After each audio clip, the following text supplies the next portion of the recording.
మనం రోజూ చూసే భవనాలు, వంతెనలు, రోడ్లు ఇవన్నీ దేనితో కట్టారో ఎప్పుడైనా ఆలోచించారా? ప్రపంచంలో నీటి తర్వాత మనిషి ఎక్కువగా వాడేది కాంక్రీట్. మనం దీన్ని చూసి ఏముంది, కేవలం రాళ్ళు, ఇసుక, సిమెంట్ కలిపారు అనుకుంటాం. కానీ ఆకాశహర్మ్యాలు బలంగా నిలబడతాయా లేక కూలిపోతాయా అని నిర్ణయించేది, ఆనకట్టలు శతాబ్దాల పాటు నిలుస్తాయో లేదో శాసించేది కంటికి కనిపించని కొన్ని రసాయన చర్యలు. అంటే నమ్మగలమా? ఖచ్చితంగా. కాంక్రీట్ అనేది కేవలం ఒక నిర్మాణ వస్తువు కాదు. చెప్పాలంటే ఒక హైటెక్ మెటీరియల్. దాని బలం, దాని మన్నిక వెనుక చాలా పెద్ద సైన్స్ ఉంది. అవును, ఈరోజు మనం ఆ సైన్స్నే ఛేదించబోతున్నాం. డాక్టర్ ఎంఎల్ గంభీర్ రాసిన పుస్తకం కాంక్రీట్ టెక్నాలజీ పుస్తకం ఆధారంగా కాంక్రీట్ వెనుక ఉన్న రహస్యాలను విశ్లేషిద్దాం. ముఖ్యంగా కాంక్రీట్ యొక్క గుండెలాంటి సిమెంట్ మరియు దాని వెన్నెముకలాంటి అగ్రిగేట్స్ గురించి లోతుగా చర్చిద్దాం. మొదలు పెట్టడానికి ఇది సరైన స్థానం. ఎందుకంటే కాంక్రీట్ పనితీరు మొత్తం ఈ రెండింటి మధ్య ఉన్న సంబంధంపైనే ఆధారపడి ఉంటుంది. సిమెంటును మనం యాక్టివ్ ఇంగ్రీడియంట్ అనొచ్చు. అదే నీటితో కలిసి మ్యాజిక్ చేస్తుంది. అగ్రిగేట్స్ ప్యాసివ్ ఇంగ్రీడియంట్, అంటే నిష్క్రియాత్మక భాగం. అవి ఆ మ్యాజిక్కు ఒక ఆధారాన్నిస్తాయి. అయితే ఆ మ్యాజిక్ చేసే క్రియాశీలక భాగంతోనే మొదలుపెడదాం. సిమెంట్. మనమెప్పుడూ పోర్ట్లాండ్ సిమెంట్ అనే పేరు వింటూ ఉంటాం. ఏదో ఊరి పేర్లా అనిపిస్తుంది. అసలా పేరెందుకొచ్చింది? దానికి ఒక చారిత్రక కారణం ఉంది. 1824లో జోసెఫ్ ఆస్పెడిన్ అనే ఆవిష్కర్త దీనికి పేటెంట్ తీసుకున్నాడు. ఈ సిమెంటు నీటితో కలిపి గట్టిపడ్డాక దాని రంగు, దృఢత్వం ఇంగ్లాండ్లోని పోర్ట్లాండ్ ద్వీపంలో దొరికే ఒక రాయిని పోలి ఉంటుంది. అందుకే దానికి పోర్ట్లాండ్ సిమెంట్ అని పేరు పెట్టాడు. అయితే దాని పేరు కన్నా దాని గుణం చాలా ముఖ్యం. ఇది ఒక హైడ్రాలిక్ సిమెంట్. ఆగండి, హైడ్రాలిక్ సిమెంట్ అంటే నీటికి సంబంధించినది. అంటే నీటిలో కరగనిది అని అర్థమా? మామూలు జిగురులా నీటిలో కరిగిపోకుండా నీటి అడుగున కూడా ఇది ఎలా గట్టిపడుతుంది? అసలదెలా సాధ్యం? మంచి ప్రశ్న. హైడ్రాలిక్ అంటే నీటితో రసాయన చర్య జరిపి గట్టిపడటం. ఇది గాలిలో ఆరాల్సిన అవసరం లేదు. నీటితో చర్య మొదలయ్యాక ఆ నీటిలోనే ఉంటూ ఇంకా బలాన్ని పుంజుకుంటుంది.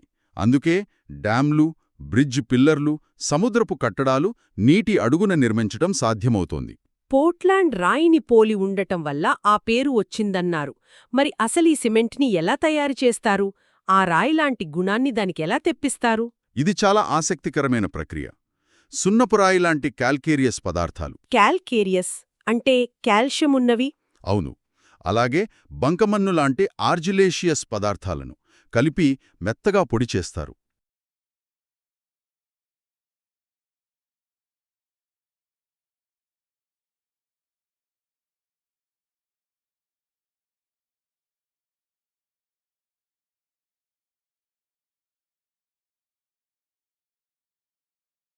ఈ మిశ్రమాన్ని ఒక పెద్ద తిరిగే కొలిమిలో, అంటే రోటరీ కిల్ను వేస్తారు.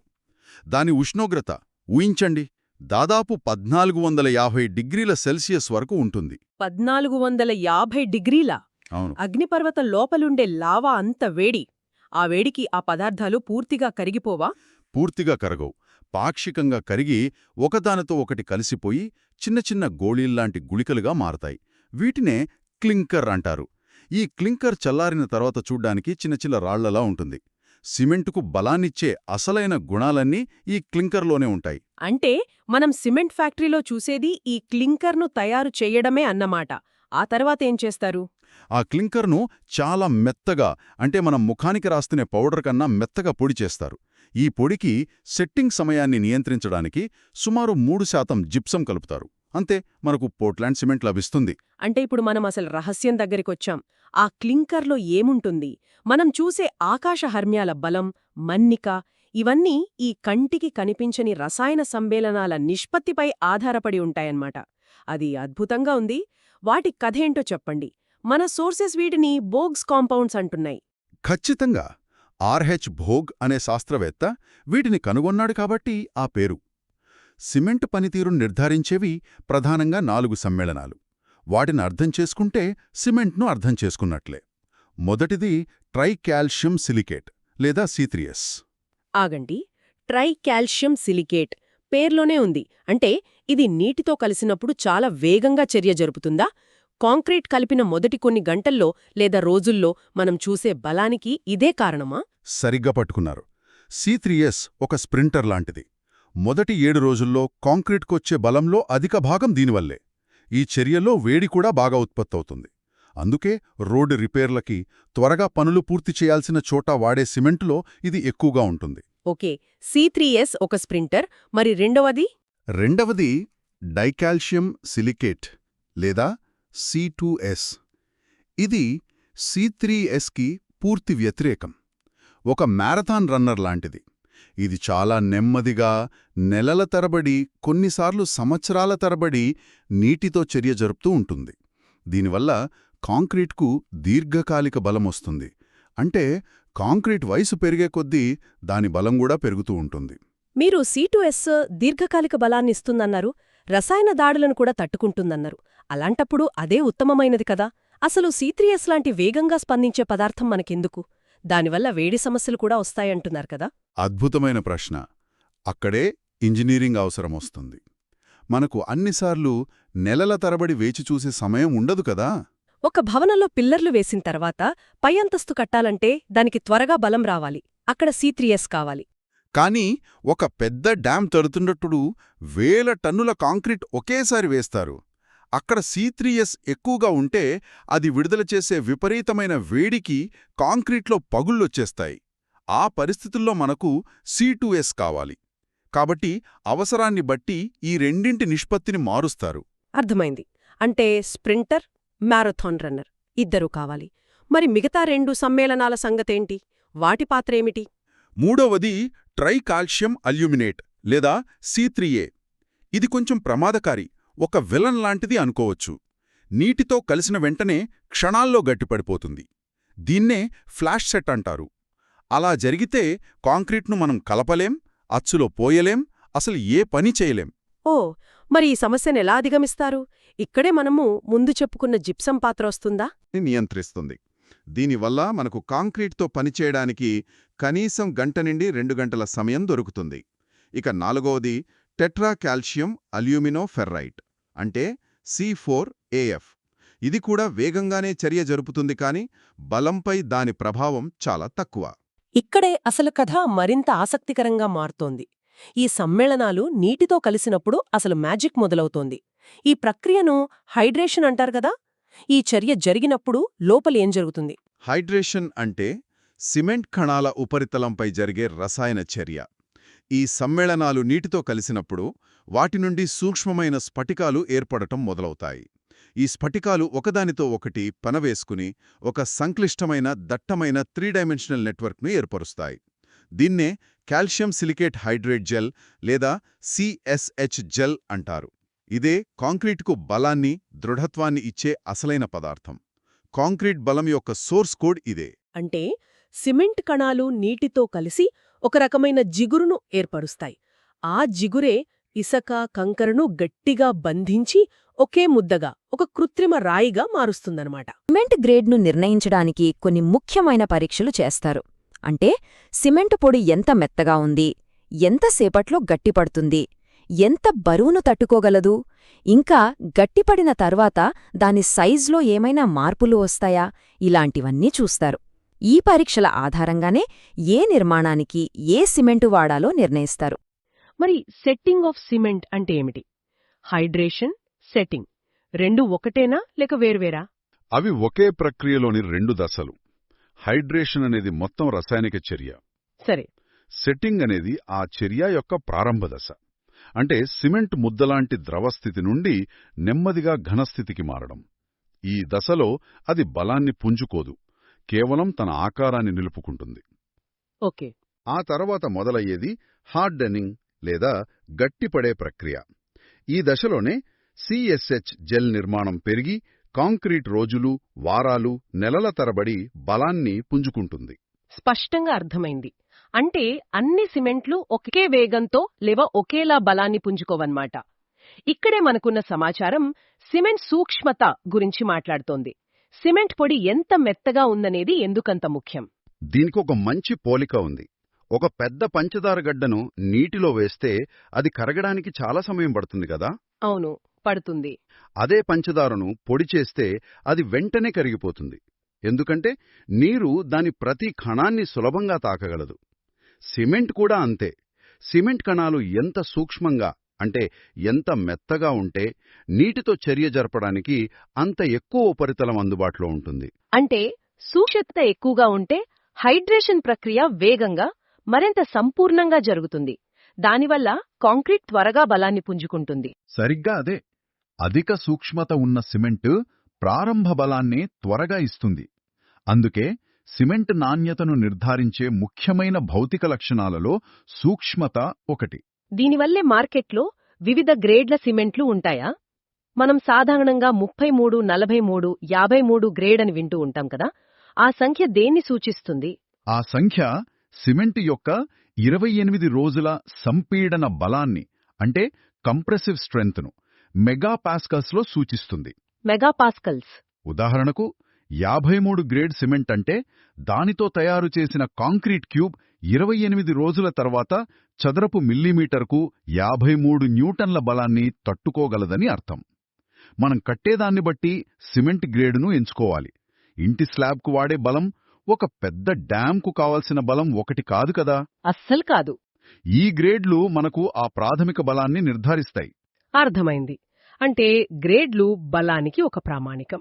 కానీ ఆధునిక నిర్మాణానికి కేవలం బలం సరిపోదు. విపరీతమైన చలి, లేదా ఎడారిలాంటి వేడి, లేదా భూకంపాలు వచ్చే ప్రాంతాలు, ఇలాంటి ప్రత్యేక పరిస్థితులకు సిమెంట్ను ఎలా మారుస్తారు? ఇక్కడే మన సమాచారం అడ్మిక్స్చర్స్ అనే ఒక కొత్త ప్రపంచాన్ని పరిచయం చేస్తోంది. ఇవి కాంక్రీట్కు వేసే మసాలా లాంటివా? పోలిక చాలా బాగుంది. ఒక రకంగా అవి అద్భుతమైన మసాలాలే. అడ్మిక్స్చర్స్ అంటే సిమెంట్ లేదా కాంక్రీట్ మిశ్రమానికి చాలా తక్కువ పరిమాణంలో దాని లక్షణాలను మనకు కావలసిన విధంగా మార్చడానికి కలిపే రసాయనాలు. ఇవి సిమెంట్ ప్రాథమిక లక్షణాలను తీసుకొని వాటిని సూపర్ చార్జ్ చేస్తాయన్నమాట. ఇక్కడ రసాయన సంకలనాల జాబితా చూస్తుంటే ఏదో సైన్స్ ఫిక్షన్ రెసిపీలా ఉంది. యాక్సిలరేటర్లు, రిటార్డర్లు, ఎయిర్ ఎంట్రైనర్లు, ప్లాస్టిసైజర్లు, సూపర్ ప్లాస్టిసైజర్లు. వీటి పేర్లే చాలా శక్తివంతంగా అనిపిస్తున్నాయి. యాక్సిలరేటర్లతో మొదలు పెడదాం. పేరును బట్టి చూస్తే ఇవి పనిని వేగవంతం చేస్తాయనిపిస్తోంది. అవును, యాక్సిలరేటర్లు హైడ్రేషన్ ప్రక్రియను వేగవంతం చేస్తాయి. అంటే సిమెంట్ త్వరగా సెట్ అయి గట్టిపడుతుంది. ఉదాహరణకు చాలా చల్లని వాతావరణంలో రసాయన చర్యలు నెమ్మదిస్తాయి. కాబట్టి కాంక్రీట్ గట్టిపడటానికి చాలా రోజులు పడుతుంది. అటువంటి పరిస్థితులలో నిర్మాణ పనులు వేగంగా జరగటానికి లేదా రిపేర్ పనులను త్వరగా పూర్తి చేయడానికి ఉపయోగపడతాయి. ఓకే, చలిలో పని వేగవంతం చేయడానికి యాక్సిలరేటర్లు వాడతాం. కానీ దీనికి మరోవైపు కూడా ఉందా? ఉదాహరణకు దుబాయ్ లాంటి విపరీతమైన ఎండలో కాంక్రీట్ వెయ్యాలంటే అది నిమిషాల్లో గట్టిపడిపోతుంది కదా. ఆ సమస్యను ఎలా పరిష్కరిస్తారు? అద్భుతమైన ప్రశ్న. సరిగ్గా ఆ సమస్యను పరిష్కరించడానికే రిటార్డర్లున్నాయి. ఇవి హైడ్రేషన్ ప్రక్రియను నెమ్మదింపజేస్తాయి. నెమ్మదింపజేస్తాయా? అవును. వేడి వాతావరణంలో కాంక్రీట్ త్వరగా గట్టిపడితే దానితో పనిచేయడం, దాన్ని సరిగ్గా పరచడం కష్టమవుతుంది. అలాగే ఒక రెడీమిక్స్ ప్లాంట్ నుండి నిర్మాణ స్థలానికి కాంక్రీట్ను ఎక్కువ దూరం రవాణా చేయాల్సొచ్చినప్పుడు అది మార్గమధ్యంలోనే గట్టిపడకుండా ఉండడానికి రిటార్డర్లను కలుపుతారు. నాకు గుర్తుంది, ఒకసారి మేమొక ప్రాజెక్ట్లో చెప్పండి. రిటార్డర్లు సరిగ్గా వాడలేదు. రెడీమిక్స్ ట్రక్ ట్రాఫిక్లో ఇరుక్కుపోయింది. అది సైటుకు వచ్చేసరికి అందులోని కాంక్రీట్ అంతా ఒక పెద్ద రాయిలా మారిపోయింది. ఆ ట్రక్కును పగలగొట్టాల్సొచ్చింది. ఆ రోజు మాకు రిటార్డర్ల విలువ బాగా తెలిసొచ్చింది. అయ్యో, అంటే ఇవి సమయాన్ని మన నియంత్రణలోకి తెస్తాయన్నమాట. చాలా ఆసక్తికరంగా ఉంది. మరి ఎయిర్ ఎంట్రైనర్ల సంగతేంటి? కాంక్రీట్లో కావాలని గాలిబుడగలను సృష్టించడం వల్ల ప్రయోజనమేంటి? అది కాంక్రీట్ను బలహీనపరచదా? ఇది చాలా తెలివైన సాంకేతికత. ఎయిర్ ఎంట్రైనర్లు కాంక్రీట్లో లక్షలాది సూక్ష్మమైన, అంటే కంటికి కనిపించని గాలిబుడగలను సృష్టిస్తాయి. మంచు కురిసే ప్రదేశాలలో వాతావరణం గడ్డకట్టే స్థాయికి చల్లబడినప్పుడు కాంక్రీట్లోని సన్నని పగుళ్లలో ఉన్న నీరు గడ్డకడుతుంది. నీరు గడ్డకట్టినప్పుడు దాని ఘన పరిమాణం దాదాపు 9% పెరుగుతుంది. ఓ 9%. అవును, ఈ అదనపు ఘన పరిమాణం కాంక్రీట్పై విపరీతమైన ఒత్తిడిని కలిగించి దానిని పగలగొడుతుంది. దీన్నే ఫ్రీజ్ థా సైకిల్ డ్యామేజ్ అంటారు. అంటే ఈ సూక్ష్మగాలి బుడగలు ఆ ఒత్తిడిని తగ్గించడానికి సహాయపడతాయా? ఖచ్చితంగా. ఆ గడ్డకట్టే నీరు వ్యాకోచించడానికి ఈ గాలిబుడగలు చిన్న ఖాళీ ప్రదేశాలుగా, ఒక రకమైన ప్రెషర్ రిలీఫ్ వాల్వులుగా పనిచేస్తాయి. దీనివల్ల కాంక్రీట్ లోపల ఒత్తిడి పెరగకుండా ఉంటుంది. ఫలితంగా గడ్డకట్టడం కరిగే వాతావరణంలో కాంక్రీట్ దెబ్బతినకుండా దాని మన్నిక ఎన్నో రెట్లు పెరుగుతుంది. వావ్, అది నిజంగా అద్భుతం. ఇక చివరివి ప్లాస్టిసైజర్లు మరియు సూపర్ ప్లాస్టిసైజర్లు. వీటి గురించి చాలా గొప్పగా చెబుతారు. అసలు ఇవి చేసే మాయాజాలమేమిటి? ఇవి ఆల్లిక నిర్మాణంలో ఒక విప్లవం సృష్టించాయని చెప్పవచ్చు. ఒక ప్రాథమిక సమస్యను అర్థం చేసుకుంటే వీటి ప్రాముఖ్యత తెలుస్తుంది. కాంక్రీట్తో సులభంగా పనిచేయాలంటే, అంటే దాన్ని సులభంగా కలపడానికి, పంపు చేయడానికి, పోయడానికి అది కొంచెం నీళ్లగా ఉండాలి. దీన్నే వర్కబిలిటీ అంటారు. వర్కబిలిటీ. సాధారణంగా వర్కబిలిటీ పెంచడానికి ఎక్కువ నీరు కలుపుతారు. కానీ అవసరానికి మించి నీరు కలిపితే కాంక్రీట్ బలం స్పాంజీలా తగ్గిపోతుంది. ఇది ఒక పెద్ద సవాలు. వర్కబిలిటీ కావాలంటే నీరు కలపాలి, బలం కావాలంటే నీరు తగ్గించాలి. అంటే రెండింటి మధ్య సమతుల్యం సాధించడం కష్టం. ఇక్కడే ప్లాస్టిసైజర్లు రంగంలోకొస్తాయా? సరిగా అదే. ప్లాస్టిసైజర్లు, ముఖ్యంగా సూపర్ ప్లాస్టిసైజర్లు, నీరు కలపకుండానే కాంక్రీట్ను ద్రవంగా మార్చే మాయ చేస్తాయి. ఇవి సిమెంట్ కణాల చుట్టూ ఒక రుణాత్మక ఛార్జును ఏర్పరుస్తాయి. ఓ. ఒకే రకమైన ఛార్జులు వికర్షించుకుంటాయి కాబట్టి సిమెంట్ కణాలు ఒకదానికొకటి అంటుకోకుండా సులభంగా జారుతాయి. ఫలితంగా చాలా తక్కువ నీటితోనే మిశ్రమం తేనెలా ప్రవహిస్తుంది. దీనివల్ల నిజ జీవితంలో ఉపయోగం ఏంటి? దీనివల్లే బుర్జ్ ఖలీఫా వంటి ఆకాశహర్మ్యాలు సాధ్యమయ్యాయి. అంత ఎత్తుకు, అంటే దాదాపు 600 మీటర్ల పైకి కాంక్రీట్ను పంప్ చేయాలంటే అది నీళ్లలా ప్రవహించాలి, కానీ అదే సమయంలో అత్యధిక బలాన్ని కలిగి ఉండాలి. కరెక్ట్. సూపర్ ప్లాస్టిసైజర్లు లేకపోతే అది అసాధ్యం. అలాగే ఆధునిక నిర్మాణాలలో స్టీల్ రాడ్లు చాలా దగ్గరగా ఉంటాయి. కాంక్రీట్ ఆ సన్నని సందులన్నింటిలోకి చొచ్చుకుపోవాలంటే అది చాలా ప్రవాహ శక్తిని కలిగి ఉండాలి. ఈ అడ్మిక్చర్లు ఆ పనినే సులభతరం చేస్తాయి. మనం ఇప్పటివరకు రసాయన సంకలనాల గురించి మాట్లాడాం. కానీ ఇక్కడ ఫ్లై యాష్ మరియు సిలికా ఫ్యూమ్ వంటి ఖనిజ అడ్మిక్చర్స్ ను కూడా ప్రస్తావిస్తున్నారు.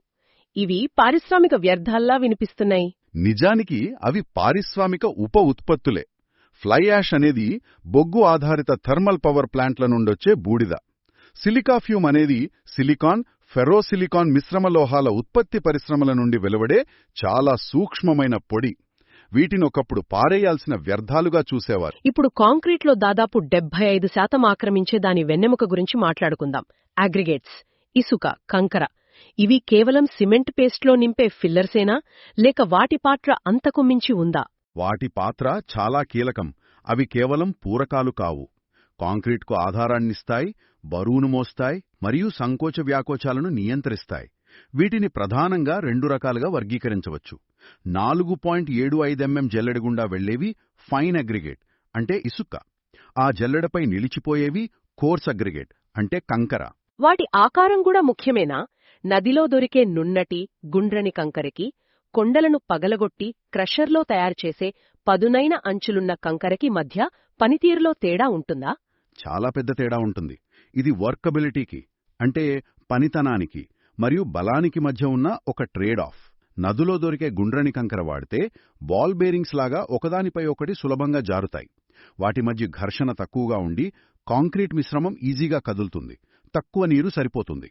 కానీ వాటి మధ్య మెకానికల్ ఇంటర్లాకింగ్ చాలా తక్కువగా ఉంటుంది. అదే క్రషర్ నుండి వచ్చే కోణీయ ఆకారంలో ఉన్న కంకర అయితే వాటికి పదునైన అంచులు ఉండటం వల్ల ఒకదానితో ఒకటి గట్టిగా బంధించబడతాయి, లాక్ అయిపోతాయి.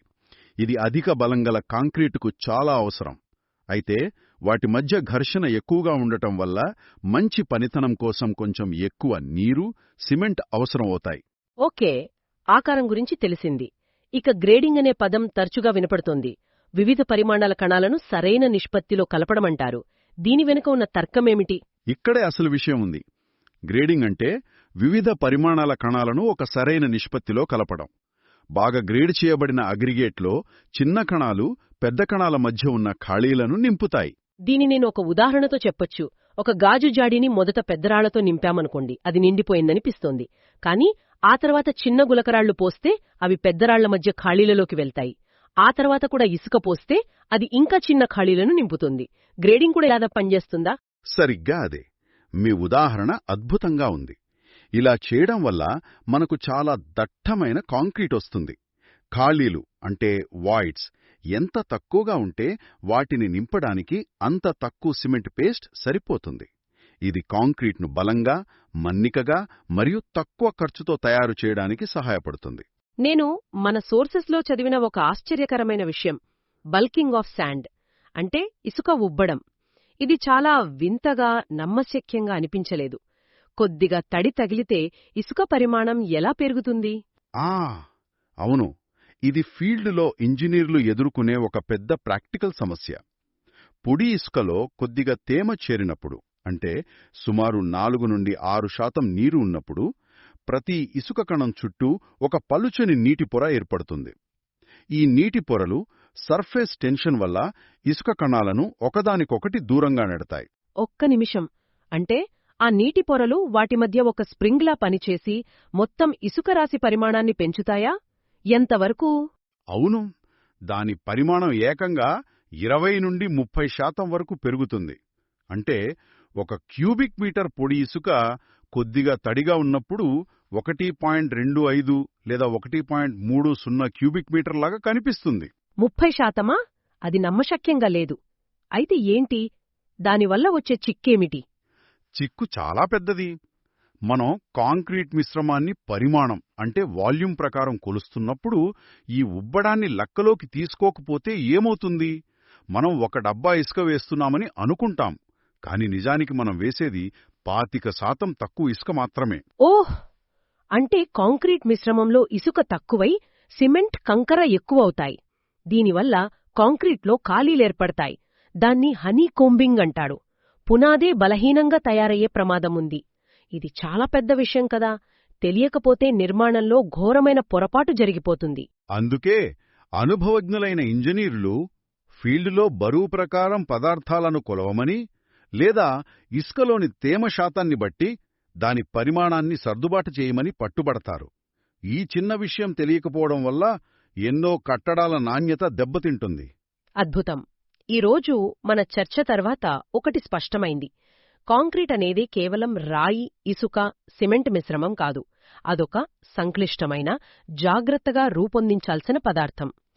సిమెంట్ క్లింకర్లోని రసాయన సమ్మేళనాల నుండి అగ్రిగేట్ యొక్క భౌతిక ఆకారం మరియు గ్రేడింగ్ వరకు ప్రతి చిన్న అంశం దాని బలాన్ని, దాని పనితనాన్ని, మన్నికను శాసిస్తుంది.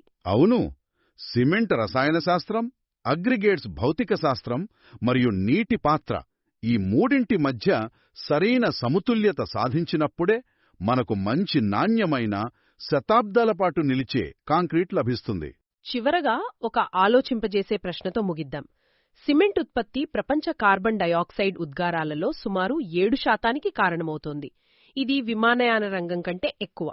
ఈ పర్యావరణ భారం దృష్ట్యా ఫ్లై యాష్ వంటి వ్యర్థాలను వాడే బ్లెండెడ్ సిమెంట్స్ మరియు పాత భవనాల నుండి తీసిన, రీసైకిల్ చేసిన అగ్రిగేట్స్ వాడకం భవిష్యత్తులో మన నగరాల నిర్మాణ స్వరూపాన్ని ఎలా మార్చగలదు? ఇది మన నిర్మాణ పరిశ్రమకు ఒక సవాలా లేక తప్పనిసరి అవకాశమా? దీనిపై ఆలోచించండి.